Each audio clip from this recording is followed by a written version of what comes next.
Assalamualaikum warahmatullahi wabarakatuh. Saya akan menerangkan tentang kegunaan mempelajari usul fikih. Seperti kita tahu bahwa usul fikih itu dapat digunakan untuk mengetahui alasan-alasan pendapat para ulama ini akan menjadi lebih penting ketika seseorang akan memilih pendapat yang dipandang lebih valid atau paling tidak menghindari taklid buta.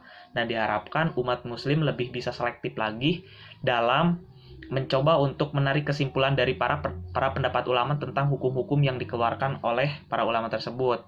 Seperti ketetapan yang telah disepakati oleh beberapa ulama gitu. Jadi tidak ada taklid buta seperti tadi dikatakan. Taklid buta dalam artian tidak hanya mengikuti tanpa tahu sebab dan musababnya apa pendapat ulama ini dikeluarkan gitu. Seperti dikemukakan oleh Hashim Kamali, usul fikih mengandung kegunaan untuk membantu ahli hukum dalam memperoleh pengetahuan yang memadai tentang sumber-sumber syariat, metode deduksi hukum, dan inferensi istinbat. Juga untuk membedakan metode deduksi mana yang paling tepat digunakan untuk memperoleh hukum syar'i bagi masalah tertentu. Bahkan usul fikih juga memungkinkan ahli hukum untuk memastikan dan membandingkan kekuatan dan kelemahan ijtihad, serta dapat pula memberikan preferensi kepada putusan ijtihad yang paling sesuai dengan nas.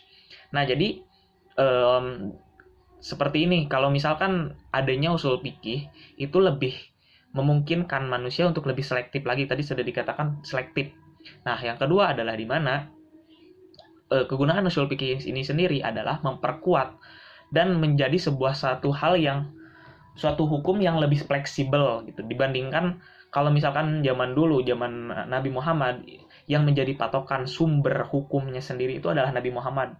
Walaupun pada zaman beliau memang tidak ada dasar hukum selain Al-Quran gitu, dan tidak ada pembukaan tentang bagaimana cara membukukan hadis karena sumbernya masih ada gitu dulu. Tapi sekarang kan kita lihat faktor di mana para ulama yang menjadi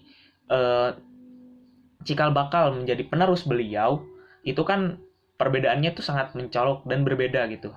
Untuk melakukan estafet dari ilmu yang diberikan dari Nabi Muhammad SAW itu sendiri, maka dibentuklah yang namanya satu ilmu yang namanya usul fikih itu sendiri.